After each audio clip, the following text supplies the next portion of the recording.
আসসালামু আলাইকুম দর্শক, তোরা সংসার আপনাদের সবাইকে স্বাগতম। আজকে আমি পাউরুটি ডিম দিয়ে ভেজে আপনাদেরকে দেখাবো। খুব অল্প সময়ের মধ্যে এই পাউরুটি ভাজাটি আপনারা করে নিতে পারবেন। চলুন দেখে নেওয়া যাক প্রস্তুত প্রণালীটি।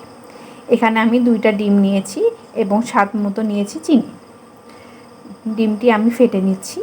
খুব অল্প সময়ের মধ্যেই আপনারা এই ঝটপট নাস্তাটি রেডি করে নিতে পারবেন। বাচ্চার টিফিনেও এটা খুব সহজে ক্যারি করে নিতে পারবেন। বাচ্চারা এটা খেতে অনেক পছন্দ করে। এখানে আমি 2টা ডিম ফেটে নিচ্ছি। একটা বাটিতে আমি সামান্য পরিমাণ চিনি অ্যাড করছি এবং ডিমটি সুন্দর করে মিক্সড করে নিচ্ছি। লক্ষ্য রাখতে হবে যে ডিমটি সুন্দর করে মিক্সড করে নিতে হবে। ডিমটি সুন্দর করে মিক্সড করে নিতে একটু সময় লাগবে। একটু সময় নিয়ে আপনার এই বেডটি তৈরি করে নিতে হবে। দেখতে পাচ্ছেন আমি সময় নিয়ে ডিমটি ফেটে নিচ্ছি। আমি এখানে স্বাদ মতো চিনি অ্যাড করে দিয়েছি। আপনারা চাইলে এখানে সামান্য পরিমাণ লবণও অ্যাড করে দিতে পারেন। এটাই চাইলে দিতে পারেন, না হলে স্কিপ করতে পারেন।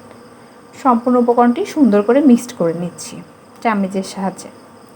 আপনারা চাইলে এখানে কাঁটা চামচ অ্যাড করে নিতে পারেন, কাঁটা চামচ দিয়ে ফেটে নিতে পারেন। দেখতে পাচ্ছেন আমার ডিমটি প্রায় ফাটা হয়ে গিয়েছে।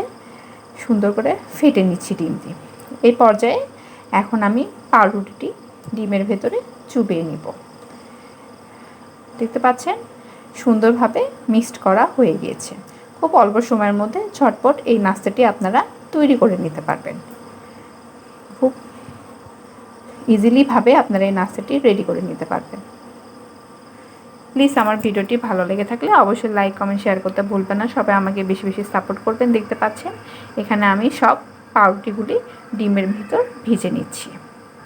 আমি একে একে সব পাউরুটিগুলা ডিমের বেটারের মধ্যে ভিজে নিচ্ছি যাতে সুন্দরভাবে মিক্সড হয়ে যায়। সবাই আমার জন্য দোয়া করবেন, সবাই বেশি বেশি সাপোর্ট করবেন, আর আমার রেসিপিগুলো অবশ্যই বাসায় একবার ট্রাই করবেন। আমি বরাবরই চেষ্টা করি সহজ সরল সুন্দরভাবে আপনাদের খুব ইজিলিভাবে রেসিপিগুলো শেয়ার করার জন্য। ঘরোয়া উপকরণ দিয়ে আমি সবসময় আপনারা রান্না করে থাকি এবং খুব ঝামেলাবিহীনভাবে ঝটপট রেডি করে থাকি। দেখতে পাচ্ছেন সম্পূর্ণ পাউরুটি আমার ভেজানো হয়ে গেছে ডিমের ভেতরে। আপনারা একটু সময় নিয়ে এটা করে নেবেন। মাশাআল্লাহ অনেক চমৎকার হয়েছে।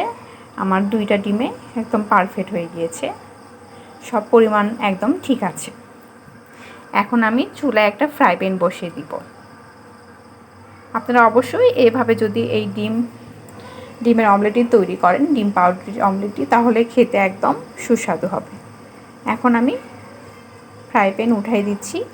ফ্রাই প্যানটি আমি গরম করে নিচ্ছি। এখানে হালকা তেল দিতে হবে, হালকা তেলে ভেজে নিতে হবে। আমি একে একে সব পাউরুটি ব্রেডগুলো দিয়ে দিচ্ছি। এই পর্যায়ে ফ্রাই প্যানটা একটু গরম করে নিতে হবে। একে একে সব পাউরুটিগুলো আমি দিয়ে নিচ্ছি এবং মিডিয়াম টু লো আছে এটা ভেজে নিতে হবে। একটু সময় নিয়ে এটা ভেজে নিতে হবে। বেশি হাই হিটে ভাজলে পাউরুটিটা লেগে যাওয়ার সম্ভাবনা থাকে। এই পর্যায়ে আমাদের একটু সময় নিয়ে ভেজে নিতে হবে। প্লিজ আমার ভিডিওটি ভালো লেগে থাকলে অবশ্যই আপনার লাইক, কমেন্ট, শেয়ার করতে ভুলবেন না। সবাই আমাকে বেশি বেশি সাপোর্ট করবেন, আমার জন্য দোয়া করবেন, আমি যাতে খুব তাড়াতাড়ি সফল হতে পারি। এভাবে চামচের সাহায্যে আস্তে আস্তে সম্পূর্ণ পাউরুটি উল্টিয়ে পাল্টিয়ে দিতে হবে। তাই আমি একটা পাত্রে উঠাই নিচ্ছি। আমার পাউরুটি বেটি ভাজা হয়ে গিয়েছে।